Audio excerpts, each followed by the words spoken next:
ஆனால் நம்ம தொடர்ந்து பல்வேறு இடங்களில் சட்ட நடவடிக்கைகள் பாய்ந்தாலும் ஒரு கடுமையான நடவடிக்கை எடுக்கப்பட்டாலுமே நம்ம பார்க்குறோம் இப்பயும் சமூகத்தில் இது போன்ற சம்பவங்களும் அவலங்களும் நடக்கத்தான் செய்யுது. இந்த விஷயத்தில் இந்த ஒட்டுமொத்த சம்பவம் கடந்து வந்த பாதை என்ன அப்படிங்கிறத நம்ம மீண்டும் ஒரு முறை கேட்போம். இது செய்தியாளர் ராமசுந்தரம் இணைகிறார். ராமசுந்தரம், சற்று முன்னர் அந்த பாதிக்கப்பட்ட மாணவியருடைய தந்தை பேசினதை நம்ம கேட்டோம்.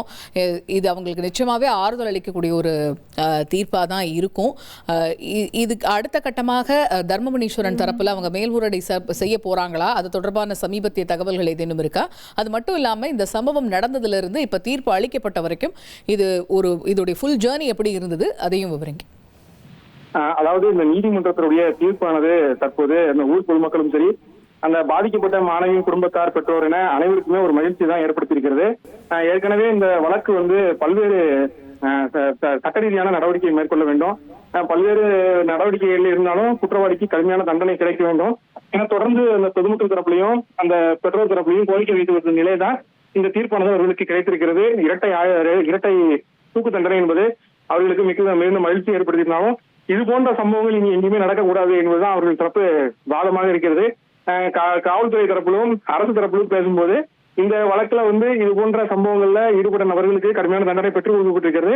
இவர்கள் மேல்முறையீடு சென்றாலும் சரி அவர்களுக்கான அந்த தண்டனை கிடைப்பதற்கான அனைத்து நடவடிக்கையும் மேற்கொள்ளப்படும் தான் சொல்லியிருக்காங்க. அதனால எந்த மாதிரியான மேல்முறையீடு சென்றாலும் அவர்களுக்கான அந்த ஆதாரங்களையும் சாட்சிகளையும் கொடுத்து தொடர்ந்து அவருக்கான தண்டனையை பெற்றுக் கொடுப்பதில் காவல்துறையும் அரசு தரப்பும் தீவிரமாக இருக்கிறது.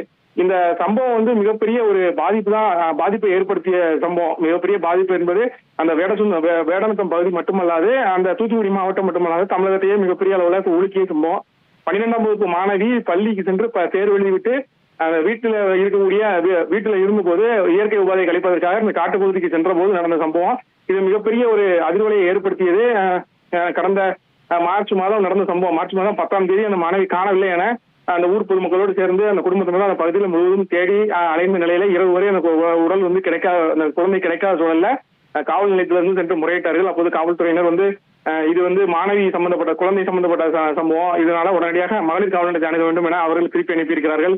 அங்கும் இங்கும் அலைந்து தேடி மீண்டும் மறுநாள் காலையில காவல்துறை உதவியோடு நேரடியாக அந்த சம்பவ இடத்துக்கு பல்வேறு இடங்கள்ல தேடிய சூழல்ல தான் மாணவி உடல் கண்டெடுக்கப்பட்டது. பல இடங்கள்ல காயம், அது போல உடல்ல உள்ள உடைகள் எல்லாம் கிழிந்து இருந்தது என பல்வேறு சம்பவங்கள் நடைபெற்ற சூழல்ல அந்த மாணவியுடைய பெற்றோர் மிகுந்த அதிர்ச்சிக்குள்ளாகி உடனடியாக குற்றவாளியை கைது செய்ய வேண்டும் என தொடர் போராட்டத்தில் ஈடுபட்டார்கள். அந்த தொடர் போராட்டமானது அந்த பகுதியை சம்பிக்கை செஞ்சது. தமிழ்நாடு முழுவதுமே அந்த ஒரு பெரிய சம்பவம் பெரிய ஒரு கேள்விகளை எழுப்பியது.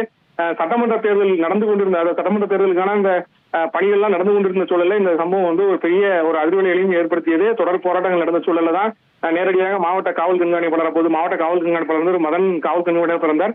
தொடர்ந்து 10 தனிப்படைகளுக்கு மேல் அமைக்கப்பட்டு பகுதியாக அந்த வேடநத்தம் பகுதி மட்டுமல்லாது அந்த வனப்பகுதி, அதாவது அந்த காட்டுப்பகுதி, இந்த வீடு சுற்றியுள்ள காட்டுப்பகுதி மட்டுமல்லாது இருக்கக்கூடிய சுற்றுவட்டார பகுதி முழுவதுமே அங்குலம் முகலமாக போலீசார் விசாரணையை தீவிரப்படுத்தினார்கள்.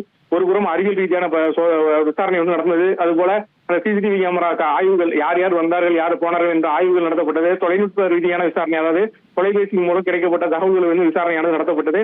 அந்த வேடநத்தம் கிராமத்தில் இருக்கக்கூடிய அனைத்து ஆண்களிடமுமே விசாரணை மேற்கொள்ளப்பட்டது. தனித்தனியாக ஒவ்வொருவரையுமே வீடு வீடாக சென்று அந்த காவல்துறையிலிருந்து விசாரணை மேற்கொண்டு பல்வேறு தரவுகளை திரட்டினார்கள். இந்த சூழல்ல ஒரு திருப்பமாகத்தான் அந்த பகுதியில் இருக்கக்கூடிய அந்த காற்றாலையிலிருந்து கிடைக்கப்பட்ட அந்த சிசிடிவி கேமரா ஒரு அதிர்ச்சி, ஒரு பெரிய தகவலை கிடைக்க செய்தது. ரைட். இந்த சம்பவம் முழுமையாக கடந்து வந்த பாதை என்ன அப்படிங்கறத இந்த செய்தியாளர் ராமசுந்தரம் விவரிக்க நாம் கேட்டோம். ட்ரெண்ட ஃப்ரெண்ட் ஆக்கிக்கோங்க. தந்தி டிவியின் சப்ஸ்கிரைபர்ஸ் அண்ட் ஃபாலோவர்ஸ் குடும்பத்துல நீங்களும் இணையுங்க.